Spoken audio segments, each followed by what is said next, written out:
हर जुमेरात दरगाह पर जाके सलाम करने वाली औरत सबके सामने जानवर क्यों बन गई? आखिर वह दरगाह पर जाकर ऐसा क्या गलती करती थी जो उसे इतनी दर्दनाक सजा मिली कि वहां मौजूद लोग खौफ खुदा में डूब गए और देखने वाले तौबा इस्तगफार करने लगे। और उस औरत का हाल ऐसा था जिसे सुनकर आपके रोंगटे खड़े हो जाएंगे। इसलिए दोस्तों, दरगाह पे जाने वाले लोग लाजिमी इस वीडियो को देखें, क्योंकि शायद आप लोग भी यह गलती करते हो लेकिन उस गुनाह को गुनाह ही नहीं समझते होंगे। इसलिए वीडियो में आखिर तक जरूर रहिएगा, क्योंकि बड़ी सबक हासिल करने वाली कहानी है। इस लड़की का नाम मारिया था। वो बहुत ही ज्यादा खूबसूरत और चंचल लड़की थी। वो घर भर की लाडली थी, माँ बाप की पहली औलाद थी, जो बहुत मन्नतों और मुरादों के बाद इस दुनिया में आई थी।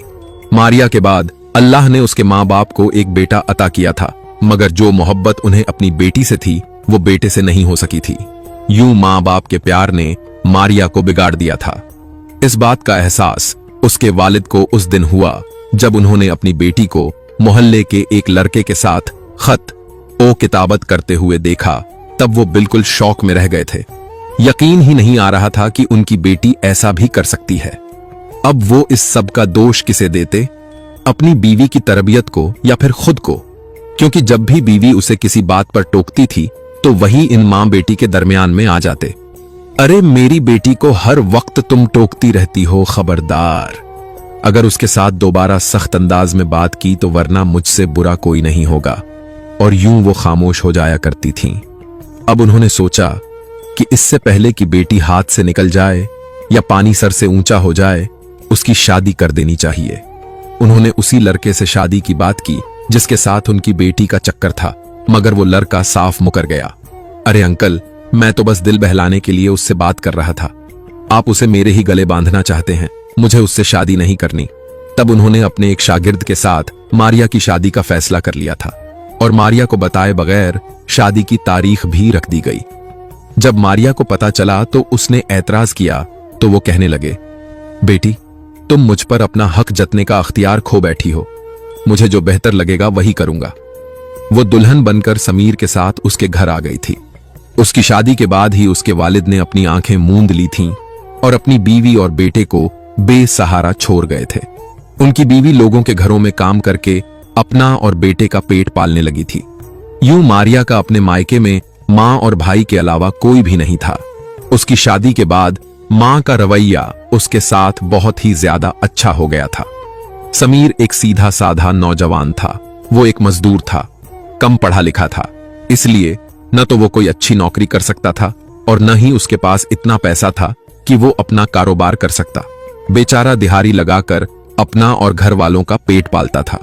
वो खुश था कि उसे इतनी खूबसूरत बीवी मिली है जो सुघर भी होगी और उसके घर को भी सजाकर रखेगी, क्योंकि उसकी माँ ऐसी ही थी और बाप भी बहुत शरीफ आदमी था। मगर ये तो शादी के बाद समीर को अंदाजा हुआ कि मारिया अपने माँ बाप से बिल्कुल अलग थी। न तो उसे घर को साफ सुथरा करना अच्छा लगता था और न ही वो किसी घर के काम में दिलचस्पी लेती थी। शादी के कुछ दिनों बाद ही उसने जिद शुरू कर दी थी। मुझे मोबाइल लेना है। समीर कहने लगा, मेरे पास जैसे ही पैसे आएंगे मैं तुम्हें मोबाइल लेकर दे दूंगा। मगर मारिया अपनी बात से पीछे हटने पर तैयार नहीं थी। अभी के अभी मोबाइल लेकर दो। वो मोबाइल के जरिए से अपने उस आशिक के साथ राब्ता कायम करना चाहती थी, क्योंकि बाप ने जबरदस्ती शादी कर तो दी थी मगर वो उसे भूल नहीं पा रही थी। और ये बात समीर बिल्कुल भी नहीं जानता था। अगर उसे अंदाजा होता तो वो कभी भी उसके साथ शादी न करता। तब समीर ने अपने कुछ दोस्तों से उधार पैसे लेकर मारिया को मोबाइल लेकर दे दिया था। अरे वाह, आप कितने अच्छे हैं, इतनी आसानी से आपने मेरी बात मानी। मारिया खुश हो गई थी। मारिया की माँ, जो हमेशा उससे गुस्से से ही पेश आती थी, बाप के मरने का जिम्मेदार वो उसी को ही ठहराती थी। एक दिन मारिया माँ के पास आई तो उसने माँ के हाथ पर ढेर सारे पैसे रखे और एक नया जोरा भी माँ को तोहफे के तौर पर दिया। उसकी माँ तो देखकर हैरान रह गई। अरे इतने पैसे ये कहां से लेकर आई हो? मारिया कहने लगी, माँ तुम ये सब रख लो, ऐश करो, मैं इससे भी ज्यादा तुम्हें पैसे लाकर दूंगी। बस तुम्हें एक छोटा सा काम करना होगा। कैसा काम? मारिया की माँ ने सारी जिंदगी गुर्बत में गुजारी थी।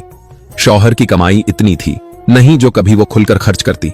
हमेशा खुलकर खर्च करने की हसरत दिल में लिए वो इतनी उम्र गुजार चुकी थी और अब जब इस उम्र में उसके पास इतने पैसे आए तो वो खुशी से बेकाबू हो गई थी। इतने पैसे तो मैं लोगों के घरों में पूरा महीना काम करके भी नहीं कमा पाती जितना मेरी बेटी ने दिए हैं।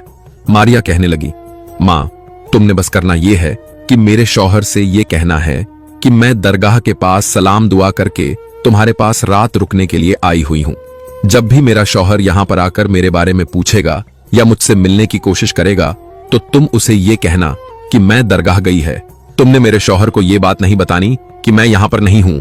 मगर बेटी, मैं ऐसा क्यों करूं? और मुझे यह बताओ कि तुम अपने शौहर से झूठ बोलकर कहां जाओगी? अगर तुम यहां नहीं आओगी तो ऐसा कौन सा ठिकाना है तुम्हारा जहां जाओगी?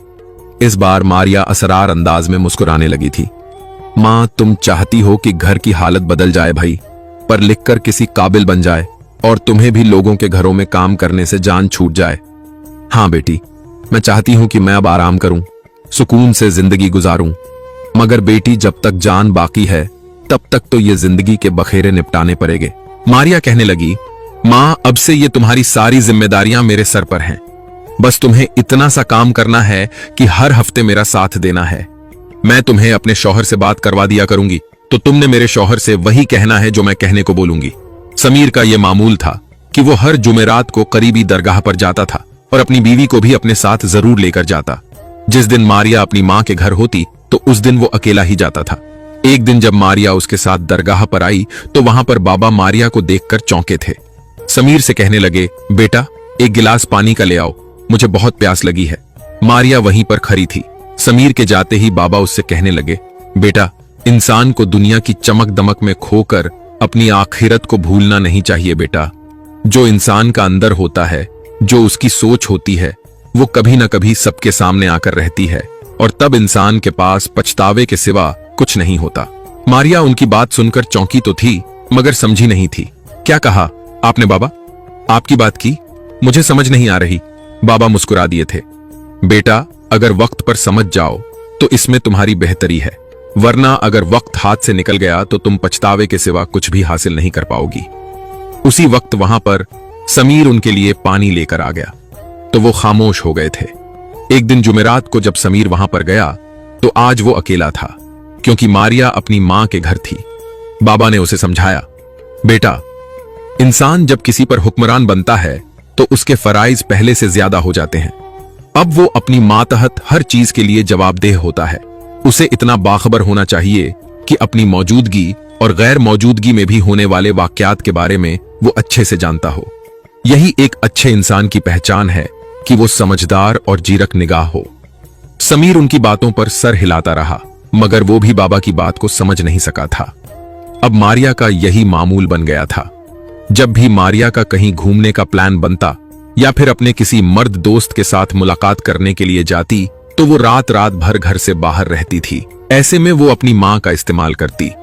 समीर, मेरी मां की तबीयत बहुत ही ज्यादा खराब है।